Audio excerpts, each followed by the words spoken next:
It doesn't matter if it comes from a friend, an enemy, or yourself. Poison is poison.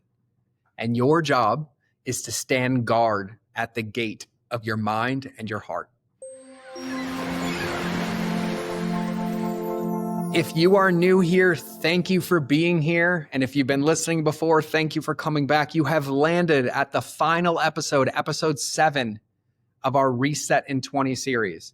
This is the final reset in this run, and I think it might be the most important and most impactful one. And I have to start this with a confession. I'm recording this in a season in my life where I've been under a lot of pressure, from learning how to co-parent separately, to divorce, to shifting business, shifting team, shifting living situations. And the thing that keeps saving me isn't a tactic. It's not a funnel. It's not a hack.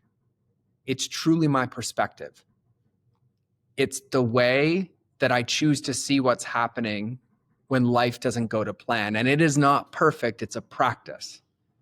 And so if this is your first time here, welcome to the Mind is Yours show. If this is your returning episode, you know what we do here.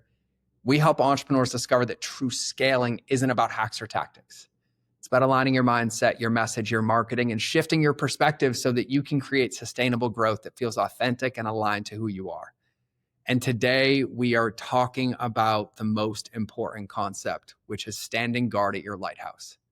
Standing guard at your mind, standing guard at your heart, and most importantly, standing guard at your perspective. And Jim Rohn said this beautifully. It doesn't matter who puts the poison in your coffee. If you drink it, it's still going to hurt you. And that, I think, is the most powerful perspective for us to understand our responsibility in this. Because I talk about how our unchecked thoughts turn into prisons that we end up living in.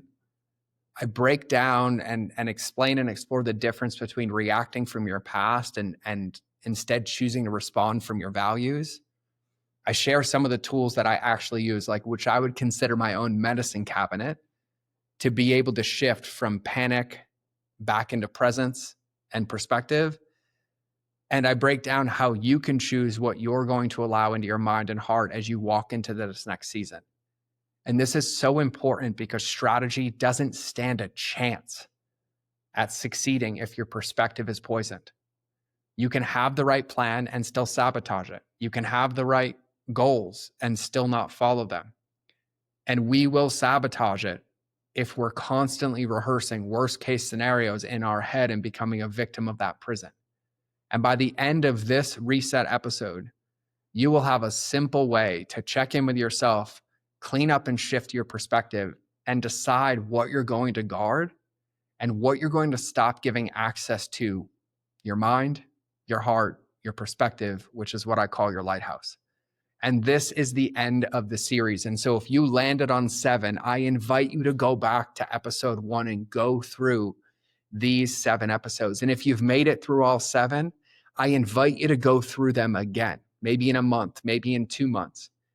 Because at any moment where we feel burnt out of control, ungrounded, unfounded, like we don't know why we're doing what we're doing, these 7 episodes in the Reset in 20 series is a giant break, check, reset, and refocus. And so if you've made it to 7, I celebrate you. And I hope and pray for you that you took something from each episode and you put it into practice. And if you haven't, I invite you to do it, because this episode is where we wrap this series. But this is the work that actually makes the difference. This is the work that makes the plans execute. This is the work that keeps us consistent in achieving those visions. This is the work that gets our perspective to where it belongs so that we can operate from a place of purpose and presence and not be reacting from the past. And so if this landed for you at all, if this series supported you, and especially if this episode helps you button it up, I do have an ask. I have an ask that you share this with a friend. And you be specific and you tell them and you give them the gift of this for their life, since nobody can build their vision but them. And so with all that being said, we're going to dive into the last episode in the Reset in 20. I can't wait to hear. Shoot me a DM on Instagram. go to my website and schedule a call. I want to know what you learned. I want to know what you're shifting. I want to know how I can help you build it. And the only way I can do that is if you reach out. But that's been enough of me talking in the intro. And now it's time to stand guard at your lighthouse. So without any further delay, let's get into the episode. Welcome back to another episode of the Mind of George Show. And today we're going to talk about standing guard at your lighthouse, i.e. standing guard at your mind and at your heart and perspective. And I feel like I need to come clean. I was crying this morning after my prayer time. And I feel like I've been speaking a lot and recording a lot and being on a lot of calls. And I just keep feeling this call to divulge that, I'm basically documenting my own growth and my own seasons very, very publicly. And that's what makes me feel happy. It gives me purpose and quite frankly, supports me in so many lenses and ways. And sometimes I recognize I answer questions or I speak and it can sound posturing. Or like you should, and I say things that I even coach myself out of. And I wanted to say I apologize because at no point do I ever feel like I have all of the answers. And in actuality, I feel like my greatest gift is being able to support people under a lot of constraint and pressure and help us shift perspective and find our hearts and make a plan and attack it bite by bite, which is what today's podcast is about. And one of my incredible, dear friends, Carl, who's also an incredible client and partner and business partner of mine, with him and his wife, Tracy, we voxer back and forth a lot. And he dropped some wisdom on me. And he dropped me a vox the other day listening to some of the old favorites with Jim Rohn. And he was talking about this story of Jim Rohn's talking about like, hey, if I have a cup of coffee and my friend puts sugar in the coffee, what happens? And he's like, oh, you'd be fine. It'd be sweet. And he's like, okay, cool. If I had a cup of coffee and my enemy put poison in the coffee, he's like, what would happen? And he's like, well, you'd be dead. He's like, okay, cool. And he's like, what if my enemy put sugar in my coffee? And he's like, well, you'd be fine. And he's like, what if my friend put poison in your coffee? And he's like, you'd be dead. And he's like, the point is, it doesn't matter where the bad stuff comes from. Whether it's bad or not, it's that we have to stand guard, right, at our mind and at our heart to make sure that when we think about life, when we think about business and the situation at hand, we can put ourselves in the empowering perspective, right? Like victim versus responsible, in a perspective of information and confidence to be able to respond intentionally rather than emotionally react, right? Like that's really the benefit. And this guides me to so many books and reminders. And I feel like this year for me in the last couple of months has been a reminder of the basics. Like there are no finish lines. I really should only focus on my game and not the gap, which that book, The Gap in the Game by Dan Sullivan, Benjamin Hardy, very much a big part of today, which even led to the point of this morning, I felt called after my prayer to pull up a Stephen Furtick video when he was talking about anxiousness and it's day by day and we earn the day, but in this lens of 24, like it's the year of 24, but then like I'm going to do this in 24, I'm going to do this tomorrow, I'm going to do this in a week. And really it's what we focus on today that makes the biggest difference. And I heard for years from my coaches and mentors, like new levels, new devils, right? Like all these different things. And I really never got it. It was one of those things where I was like, yeah, you're foolish. Like, yeah, okay, whatever. It gets so much easier. And holy moly, did I eat some humble pie. And I've eaten some humble pie this year on a lens that I can't even imagine. And it feels incredibly amazing, even in the process. But there were just some really big perspective reminders. And I realized that when I have the wrong perspective, it disempowers me and I make decisions in reactions to my past or into the situation at hand. And I have literally delved my life down to a series of like resources that I save in my medicine cabinet. And by the way, we renamed the parts of the model in the SOS model. The inner circle, or the inner tools, where we used to call it inner tools, is now called self-treat. The inner circle, which I used to call the inner circle, is now called your triage team. And the outer resources is now called the medicine cabinet, right? But in my life, my medicine cabinet on my phone and in places are these little resources of reminders for me. And there's this video of Mike Tyson that I have saved. It's about a minute long, and somebody's talking about how somebody did them wrong, but they cut them out of their life. And Mike Tyson looks him dead in the eye and says, "But the devil won because he changed you." And it's landed for me at a level that I've never ever felt before.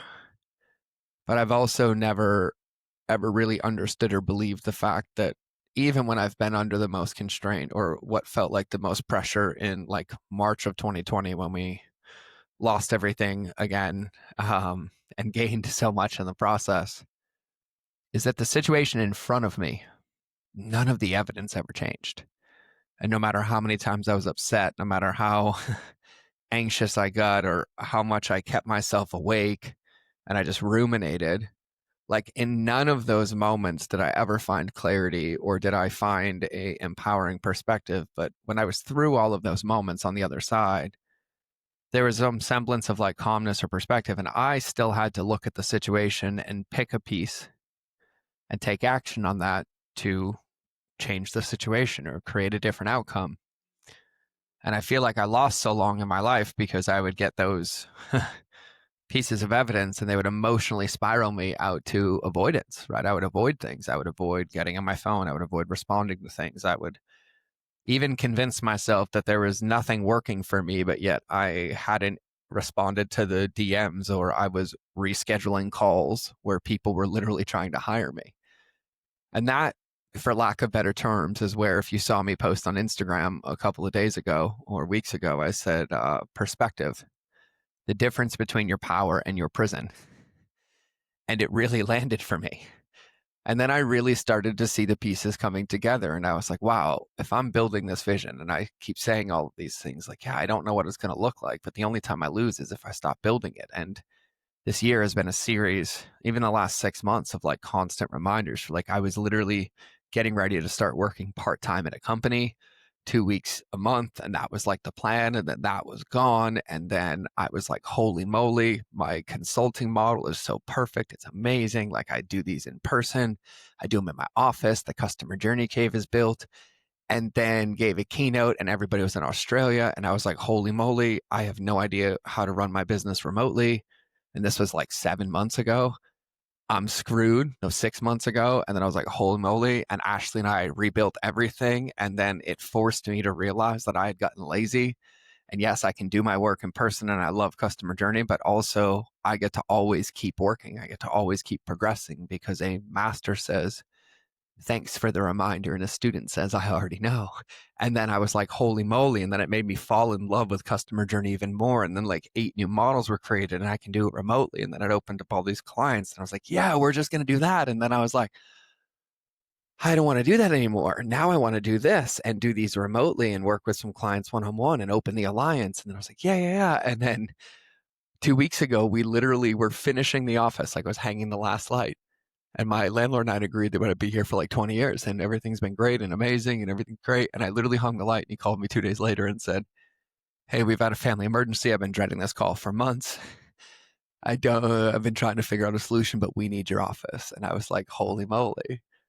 And then I was like, there's no finish lines. And it was just these constant moments of perspective. But then each one of these perspectives opens up opportunity, but only when I make the consistent deposits. And so that Stephen Furtick uh, video I watched this morning, the message from Carl, so timely, shared with me the gap in the gain that I re-listened to and reread the other day, the perspective happening in my life and opening up opportunity, but only when I'm willing to try something different or to dance with it or to play with it, just really reminded me so much of the power of us, but also being present and really being honest about what we feel and what we think and what's in alignment for us and what makes us feel empowered and what gives us the evidence or the reminders on those days that are guaranteed to feel down, that are going to be challenging. Like that was my morning this morning. I felt like I had to earn every inch this morning. Like I almost cried my way out of the gym. I was like, oh my God, I was thinking about the future, like years in the future, and like giving myself anxiety in the present. And then I was like, bite, bite, bite, bite, bite. And then at like some point in my workout, it shifted and I was like, I'm going to take over the world. But if I didn't get in the gym and I didn't bite it down and give myself the opportunity, then that would have just been another day where I missed the opportunity to make a deposit in a gift that I was given today, in the 24 hours that I hope and pray that I was given fully today. Also not understanding if I have an hour, and understanding the importance of that presence. And I really, really, really genuinely understand now, and all my mentors said, is that the only time you lose as an entrepreneur and fail is when you quit. Because if you genuinely just keep going, you get there. And I'm kind of the guy that forced himself to learn hard lessons, and I forced myself to have it all taken away because I didn't see it, because I was still like, oh my God, but how this time and how this time? And now there's just like this chuckle when I look in the mirror, and I literally laugh at myself. And I think it's comical now with myself, because I'm like, it's up to me. It's up to me. It's my vision. Let's go build it. I only lose if I get romantic about what it looks like, but I got to stand guard at my heart and my brain. I got to make sure that I'm making decisions based on me, because if anything's out of alignment, it can't work. And so wherever it is that you get that evidence, whatever it is that you do, I've taught you on the podcast to use our Sacred Lightkeeper quadrants and the wedge and the SOS, which is what we help you do in the Alliance, and also get clarity on any of your goals or any of your vision and have that community to support you. But even if you don't come into the Alliance, where do you have it in your life? Where do you use it right now? Where are you setting yourself up to win and giving yourself a support staff and a team around you that can help you navigate this game and know that you're going to get tackled and sacked and maybe even get a broken ankle and have to get back on the field? But it's always better to have somebody there, a team of people in your corner, and understand that visions and movements are not built by themselves, and rising tides really rise all ships, and we can all support each other. We can all celebrate each other. We can all literally play the same game and even see the world differently and choose love and grace with each other and team. Because any divisiveness anywhere, whether you're divided and you're out of alignment with how you're operating, or you're out of alignment with the people around you, or we're fighting and looking at things for the wrong perspective and the wrong reasons, all that stuff is just poison that gets in the way of us really focusing on building inputs and putting them into practice to create the impact that we're trying to do. And so let's keep playing. If I can support you in any way, shoot me a DM on Instagram. I love you. I'm going to go reflect. I feel like journaling for a minute and eating some breakfast after leg day today. And I told myself at leg day today that every single rep of my legs was me deepening my roots and strengthening my foundation to take me to the next level of life as a father, as a friend, as a business partner, as an entrepreneur, as somebody who genuinely cares, and still most days can't figure out what I do or why I do it, but I love it. And so I hope you have a beautiful day. Remember that relationships will always beat algorithms, especially the one with yourself. I would love to see you in the next episode. You'll hear me in your earballs. I appreciate you. If you haven't subscribed, please make sure you're subscribed. And it would mean the world to me if you shared this show with your friends, with anybody. And if you haven't bought an event ticket, the next event is coming up, and I am excited because we're going customer journey and we changed the event structure, and it is going to be fun. 3 days for GA, general admission, 4 days for you VIP, and that fourth day is going to be magical. So go to mindofgeorge.com/events if you haven't gotten your tickets, and we'll be playing with mindset, customer journey, and massive amounts of community support so that we can all take over the world and make a big impact. Love you all. See you in the next episode. I'm out.